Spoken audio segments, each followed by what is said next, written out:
Well, it's back, and yes, it's broken again. But wind's kicking up, it's getting ready to rain out here, so let's move into the shop. So we're not going to get it off the trailer and bring it into the shop just yet, because like I said before, he is now a mechanic himself, not working on older stuff though, and he likes to do most of the work himself when possible, so he wants to work with me just supervising him to fix it.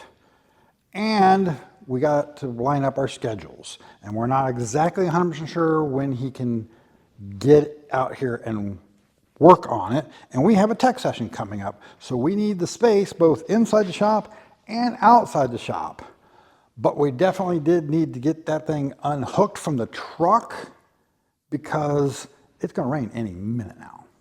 So while that car does seem to break down a lot, that's not really that unexpected, because that's a car that was kind of rode hard and put away wet before he bought it. And he's been driving it since he was, 16, 17 years old, and really just maintaining it enough to keep it on the road, or just repair it enough to get it back on the road, not take it to that nth degree.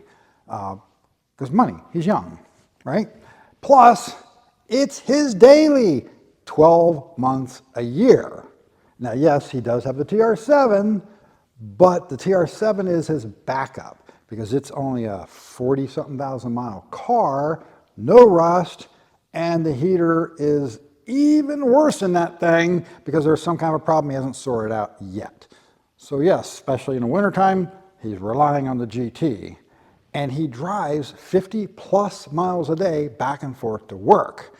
So he's putting more miles on that thing in a month than most people do in a year anymore in these things.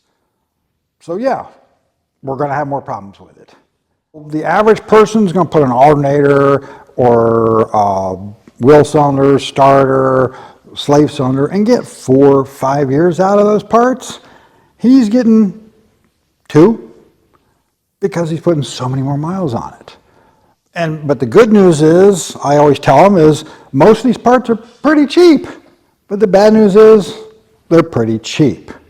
Like a slave cylinder, what, 14 bucks, something like that these days? So when they go bad, he can just throw it on the lift, throw a new one on it in 15 minutes, and be back on the road. But yeah, it sucks to have to do it every year and a half, but they're cheap, and it's not that hard to do. So this tech session we got coming up, and yes, we will be doing a video on it. We'll be pulling out the heater box out of an MGB because a lot of people have troubles with that. And as a secondary note on that, we're going to be doing a secondary thing with somebody else who's going to be over here putting on a little quick test session on replacing the bulb on a temperature gauge. And also upcoming in a few weeks, we do have that oil change day for the Ohio British Car Council. So if you are close enough to the Columbus area to want to attend that, you should be seeing something coming out in your club communications about it. You may have already seen it, or it'll be coming out any day now. And yes, we do want you to respond with an RSVP within that information, because we will be supplying coffee and donuts first thing in the morning, and then lunch, which is going to be hot dogs and brats on the grill out here in the shop, along with pop and water and stuff. So we need to make sure we know how many people are attending so we have enough supplies. Now that is including not just people changing the oil, but whoever is also coming out just to hang out with us for the day to be a part of the whole thing. So if you like what we do here on this channel and you would like to support us, I got a way you can support us without costing you anything extra. Actually, it would probably save you money. We put links in the description to things like the oil that we use here with VR1, and also the Castrol GTX Classic, and to our hand cleaner that I use here, which is the Cherry Bomb. It's the best of the not super expensive stuff to taking the fuel smell off your hands when you're messing with fuel systems.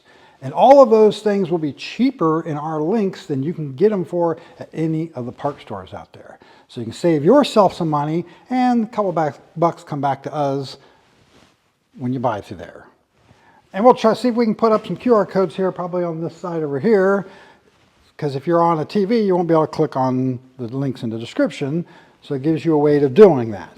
Now also remember, everything you buy within that session, even if it's not those items, we could still get credit for if it's a qualifying purchase.